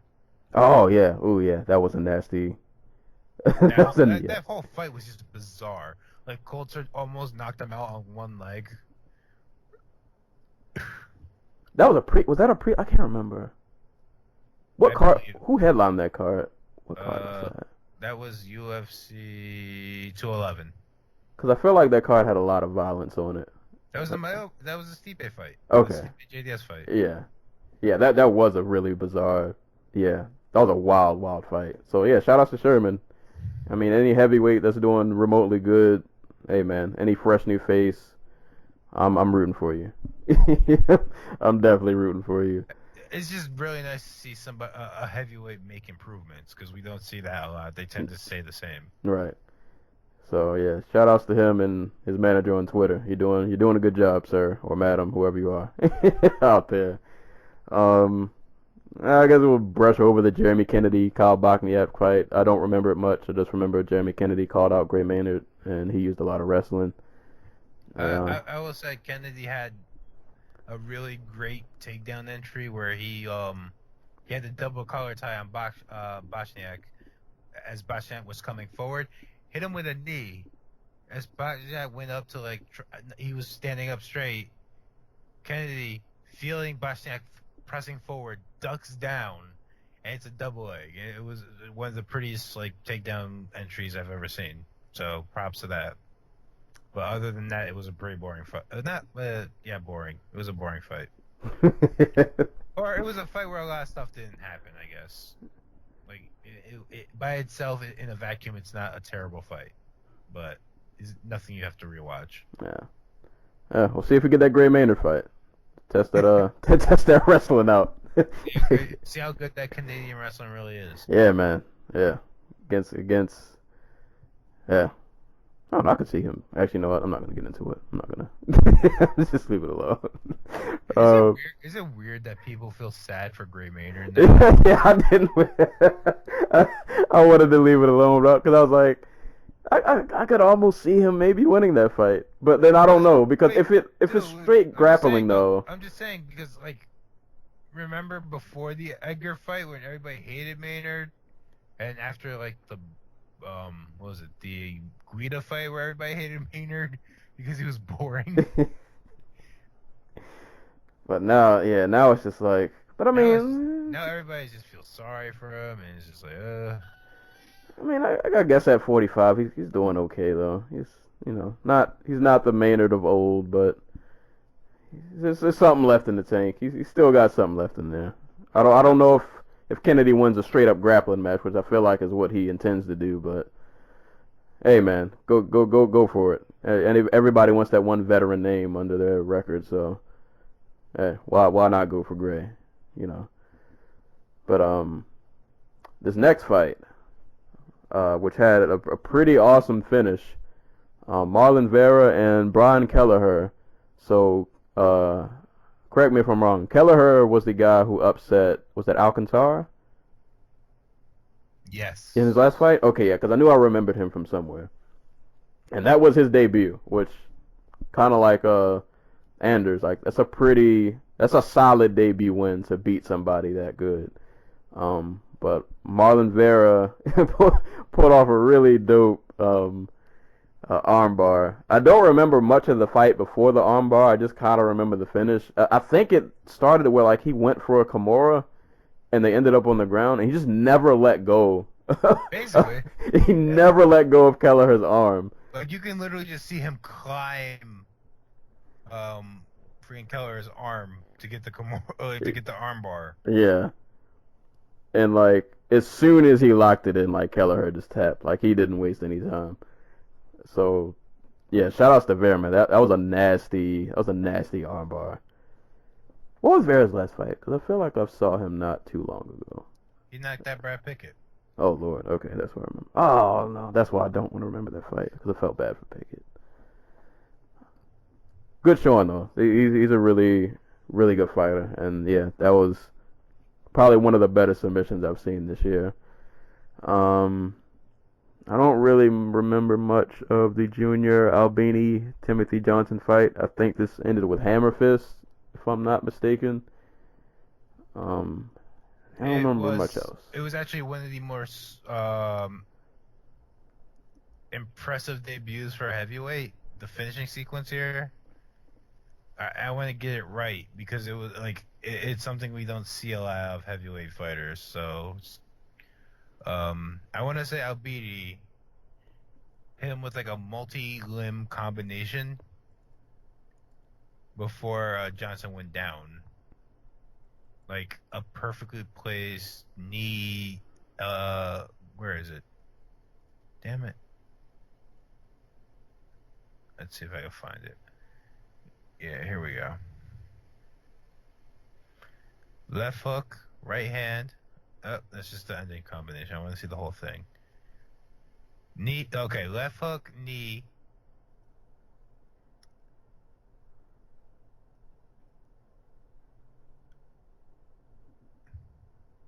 Yeah, so left hook, knee, left hook, right hand, and that down goes Timothy Johnson. So, yeah, no, that was hella impressive. Like with heavyweight, you don't get a lot of dudes just throwing like multi-limb combinations to finish fights, especially in their UFC debut. Oh, did you hear anything about this, like Albini? No, what's the story? So Albini has been poor his entire life, and he's been so poor that like he couldn't afford like toys for his daughter, so she's been playing with like shampoo bottles. Oh no, yeah, they did mention that during like the pre-fight. And he was like, "Yo," he was like, "I literally got my first paycheck this week for doing all this like just like showing up, I guess." Right. So they paid him, and he went to Target and got his daughter toys. It was like the first time she's ever had toys in her entire life. Oh man. And he got a performance of the night bonus, so it's another 50 G's on top of that. Hey man, that's awesome. I don't know if like Brazilian taxes, like I know they're high. So, but yeah, that's something. Props to him. Like it's just a really feel good story. Yeah. That's why we follow this sport is like for stories like that. So. Yeah, I'm looking at him. Hey, he's only 26, so yeah, he's got plenty of time to get even better, and especially in that division where age is always on your side because you can be like 45 and still still bang. So yeah, man, definitely props to him. And like I said, any heavyweight that does remotely good, who's a fresh face, they're worth keeping an eye on. And yeah, that's definitely a great story. Shout out to Target. They got some good stuff in there. Just throwing that out there. My favorite part. My favorite part about being somebody called him Fat Little Machida Baby on Twitter, and now I can't get that image from my mind. He is a big boy. Fat Leota Machida. Speaking of which, Brian Sand made the point to bring it up during the broadcast. Albini's legs are fucking huge. Like, actual tree trunks are attached to his legs. They are ridiculously big. Let's see if I can get a visual real quick. Junior Albini. Like, he has a light heavyweight like top build, and like his legs are just like the world's biggest man, like a strong man's. Oh god! All right, let's see. Come on, I need a full body picture. Okay, hold up. I think I got some. Jesus Christ! Yeah, this is a big. Now that I see his face, oh, the Machida. Oh yeah, now you can't unsee that. Oh god, but shout outs to him, man. Yeah, that was a, definitely good performance, good debut. And I guess the quickly I'll mention, even though we won't even go into it, Chris Wade won a decision over Frankie Perez. But the last fight we will go into detail about, which was another detail, not really. Yeah, but big shout outs to Shane Burgos, I guess. Yeah. Burgos and Godofredo Castro. Really awesome, violent fight, in which there was a moment in this fight where like they were hitting each other and smiling at each other and sticking their tongues out. It was one of those Mad Men moments, kind of like Holloway and Lamas, where it's just like two dudes who have just clearly lost it. It was pretty awesome, man. And Burgos is a beast, man. This dude's nasty, man. He's legit. Definitely somebody to keep an eye on. And I guess he's one of the few New Yorkers who who left with a W. So shout outs to him for being one of the bright spots for New York that night. But yeah, that was pretty much the entire card. I know there was an article that came out today that the views weren't that good. It was a 1.64, which I think that's the lowest that they've had on Fox.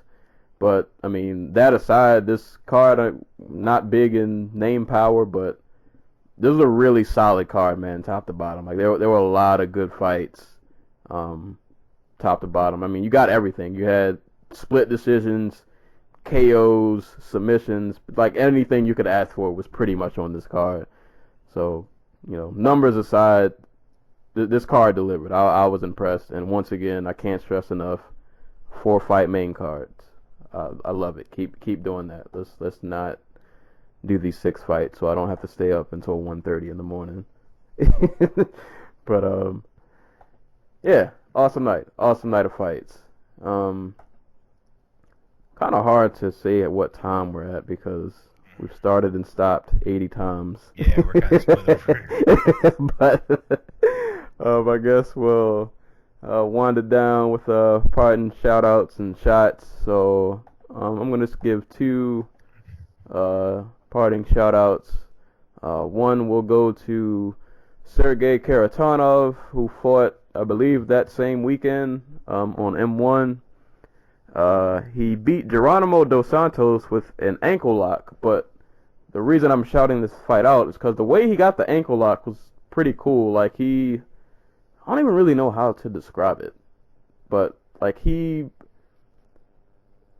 were on the ground and he got the ankle lock somehow from the bottom. Like he wrapped his leg around Dos Santos' leg, and I don't know, he did some kind of weird wizardry, but it worked. It was really cool to see. So shout outs to him. That was a pretty cool finish. And I guess last parting shout out for me will go to Chris Camozzi, who signed to Glory, I believe as of today, which is Monday the 24th. You guys might laugh at him signing to Glory, but as the anti-cool reminded me, Dustin Jacoby signed to Glory. And while he wasn't like the greatest wasn't the greatest MMA fighter, but went on to Glory to do really good things. Hold on, he didn't wasn't he a champ? Was he a champ, or did he just win the tournament? He won a tournament and almost won the belt. Yeah, like I want to say like he gave. I want to say he gave like Simon Marcus a run for his money. Yeah, like he did really good. So like it wouldn't be far-fetched that Camozzi could find his way into a title shot in Glory. Like, it wouldn't be out of the realm of possibility at all. So, I mean, shout-outs to him. Shout-outs to Glory. I always look forward to their cards. So, I'll definitely be keeping an eye on whenever he gets his first fight. And in that division, especially like that elite, you know, you get to like those top 4, top 3 guys. He's some stiff competition up there. So, I will definitely be keeping an eye out on him. And, yeah, that's pretty much all I got for shout-outs. All right. For shout-outs, I got Ryzen. Ryzen will return this Sunday at 1 o'clock in the morning. So immediately following UFC 214, you'll get all the goodness that is Japanese MMA. I'm talking a card that has Kyoji Horiguchi. I'm gonna say it, the second best flyweight. Oh, is this the tournament card? Yes, this is the beginning of the Grand Prix, first round, bantamweight tournament. Kyoji Horiguchi is going to be fighting Hideo Tokoro. Also in the tournament will be, where is he? Anthony Burchak, he'll be fighting Takafumi Otsuka. Keita Ishibashi will be fighting German Khaled Taha. And I think the other tournament fights are to be coming in the future, because it's supposed to be 16 fighters, and that's only 6. But also on the card will be Amir Akbari, former world champion wrestler who got kicked out of wrestling because he failed drug tests repeatedly. Best known by MMA fans is the guy who got knocked out by Crow Cop in the was it the finals? I want to say it was the finals or the semifinals of the first Rising World Grand Prix. It was the finals where he got knocked out by Crow Cop. He'll be fighting Tyler King, who I want to say like one time was like a really heavily sought after like heavyweight prospect, but just like took a nosedive after a while. Also on the card, Kid Yamamoto's sister, Miyu, or is his sister? Yeah, sister, Miyu Yamamoto. She's 0-2 in MMA. She's still trying to find her first win. She's an amazing wrestler, but yeah, no, this MMA stuff has not been going well for her. She's been submitted twice in the first round. Also on the card, which I find hilarious because Derek Cruikshank is doing play-by-play for the card. Yusuke Yachi and Satoru Kitaoka. Oh Lord, Yachi is the one who Yachi iced him, and Kitaoka submitted him. Oh. So that should be fun. Tenshin Nasukawa, best prospect in MMA, literally elite striker, as in a guy who's fought competing champions in Muay Thai rules and has knocked them out. He's fighting on the card in a mixed rules fight against another kickboxer, Kaiserman Saiga. And Gabrielle Garcia makes her return. She's fighting an actual fighter this time an actual fighter her size, in Oksana Gagoeva. She is an arm wrestling / boxing national champion Russia, apparently. I'm not sure how accurate that is. I can't find anything about her record. And of course, my favorite, King Reina, will be fighting former pro wrestler Wade Tappa. King Reina, for those who don't know, is like a 5'3" judoka. She is probably most famous by from her Rising debut, where she submitted Jazzy Gabbert, who was eventually supposed to fight Gabriel Garcia. She also beat Shayna Baszler, so earlier this year. So I don't know. I'm looking forward to the card. I think it's like $20 for the stream. So if you got some spare change and Jones DC didn't slate your bloodlust, this should be fun. And my second shout out, parting shot. Let's go weird. Remember Alexandra Albu? No, it doesn't ring a bell. Who's that? Really? She is the mystery fighter that Sean Shelby and Joe Silva signed from Russia, who nobody could find any record of her fights at all. She's a ghost. Literally, she had one fight against a scrub on that surfaced on YouTube, but she kind of became an overnight sensation. How should I put this gently, or not gently, but tastefully? I'm going to send you a picture of hers, and you're going to understand immediately why she is probably one of the most popular fighters on VK, which is Russian Facebook. All right. I'm trying to find one that's a little bit more tasteful. I'm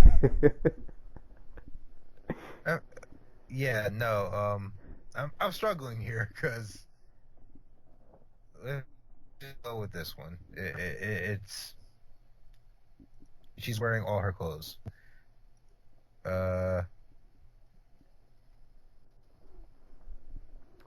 Boom. Alrighty, let's see what we got going on.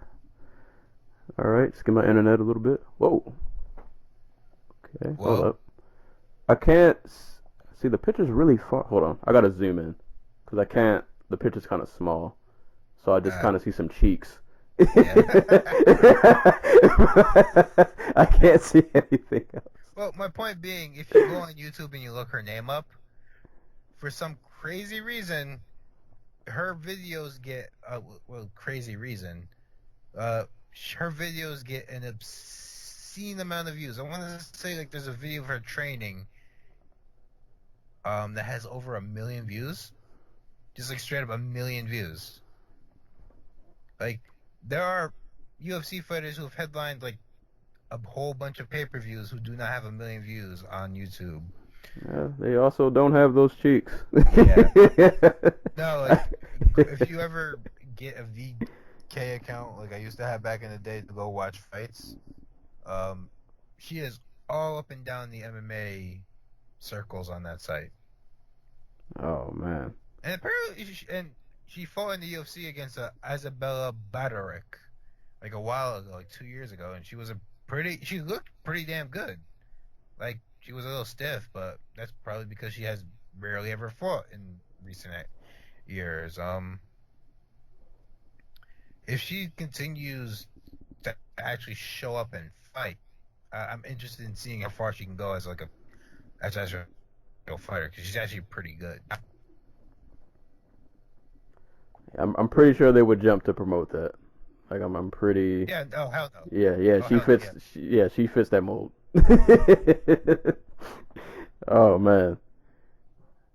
Yeah, but.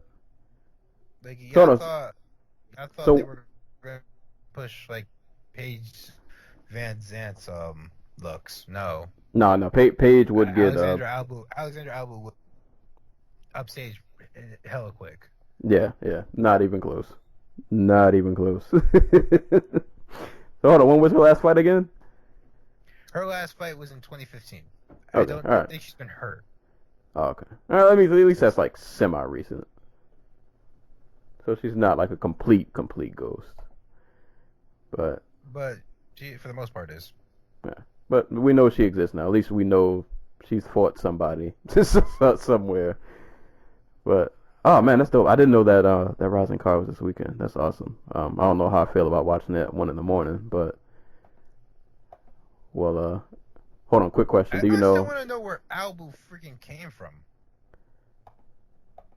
Hey man, some people That's just some people just I don't know. They just get dropped down, and we just have to accept it.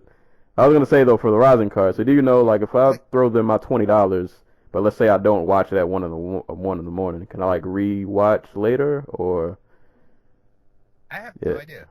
Okay. I don't even remember the name of the site that they're streaming on because they changed it from Okay. from when it was free because it used to be free. All right. Sorry, Um, Ryzen, you might get bootlegged. I mean, that's Yeah, probably what's going to happen. yeah, it is what it is. I would love to. I would love to throw them some money if they could get it on like a fight pass thing going where like Yeah, you like replays and you can do the whole thing. But I don't know. we'll see. Their cards are actually normally pretty entertaining though. Like Oh yeah, they no. have their cards Because are always entertaining. like they do the thing where they match up the fun fighters. Like you'll get Kron Gracie versus freaking Kawajiri, two grappling centric fighters just match up against one another. Or on this card they have tension Nasukawa versus Kaiser Saiga. Like Saiga's a kickboxer who just happens to have MMA experience. Freaking they have a 43-year-old former world champion wrestler on the card. Like And they you just got yeah, and they have a 194-pound fight between a pro wrestler and a 5'3" judoka. Like this is JMMA at its finest, right, pretty or at much. least it's most JMMA. Yeah, it doesn't get much better. And you got Horiguchi, man, who's out there taking souls over there, who probably will continue. Horiguchi, who has a Reebok deal in Japan, that is probably paying him better than any Reebok deals any of the champions have, except Conor McGregor. Mm. And Get that money, man. Get that. I'm so mad he's not. Oh god, I don't even want to think about it. Why is he not in the? Where I see it, like he's what, 26, 27, 26. He goes and dominates in Ryzen for a few years, like builds an actual fan base in Japan to the point where people recognize him, and maybe he comes back to UFC, but hopefully he's just making good money. Yeah, man. Yeah, that's at this point. I feel like at this point in the game and what seems to be going on, that's the deal, man. So who's ever throwing the money or throwing the bag out, hey man, go get it. Also, UFC. It's been rumored the UFC has been looking to sell all their flyweight contracts. This is before Ray Borg, Demetrius Johnson was announced. I don't know how set they are on it, but if they end up selling the contracts and a bunch of dudes get laid off, they're gonna need a place to fight. They're gonna need Horiguchi's gonna need contenders or challengers or whatever. Japan's a perfect place for them. When Demetrius Johnson goes to Asia, he gets huge pops from the crowd. Like there's an audience. So. That would suck though. I don't want to see those guys go, but I guess in a way it could. Some people might get screwed, but yeah, some people if they can find other homes to land will probably make much better money and probably be appreciated a lot more. So. Yeah. I think Horiguchi's deal breaker was he didn't want to fight just twice a year because they would stick him on like a Japan card and then just like a random. I want to say it was like you just fight at like a random UFC card. Like yeah, he's fighting Canada, fighting Japan, fight in Vegas on an undercard, fighting Japan. Like they were just like they just had him to go fight in just like these random ass cards, and he didn't want to do that. He wanted to fight like 3 times a year. All right. And someone of his ranking and talent should be fighting that often. And his youth, like this dude right. is 26 years old. He should be fighting 3 to 4 times a year if he can and he wants to. Right. So. And you know you're gonna get a good fight anytime he's in there. Yeah. So. But we'll see. We'll definitely keep an eye out on all of that. So Not sure where we're at time. I'm gonna guess we're somewhere in the hour 30, hour 40. Who knows? Thank you guys for listening to all the editing that I'm pretty sure I'm gonna do. There are gonna be a couple DJ scratches going on, but hopefully my laptop situation gets better.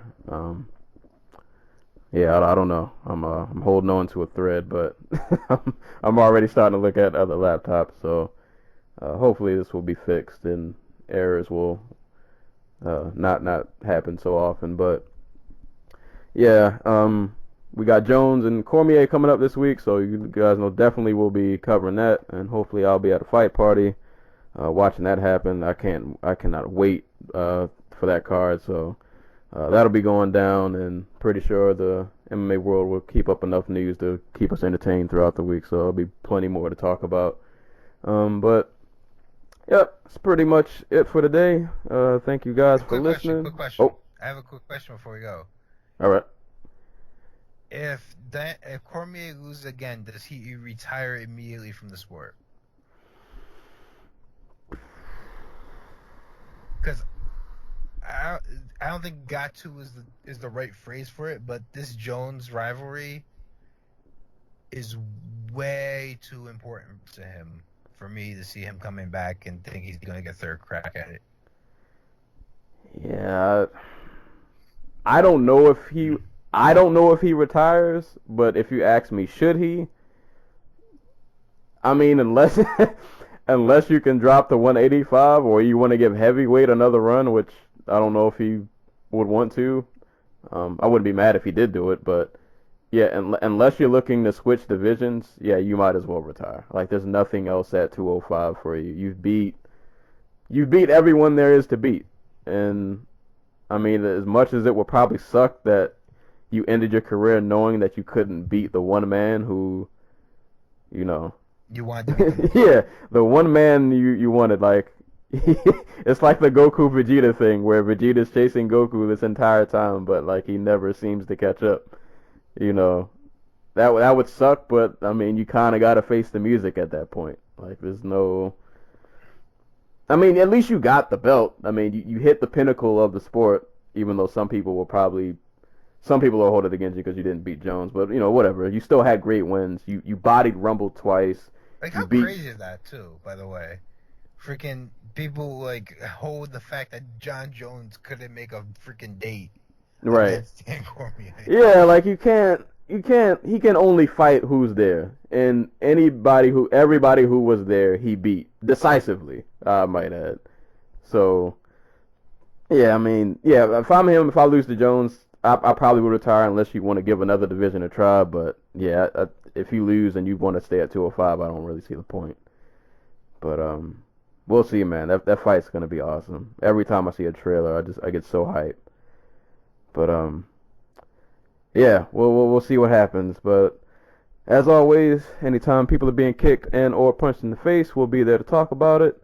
Hopefully, we will see you guys soon. So until next time, peace.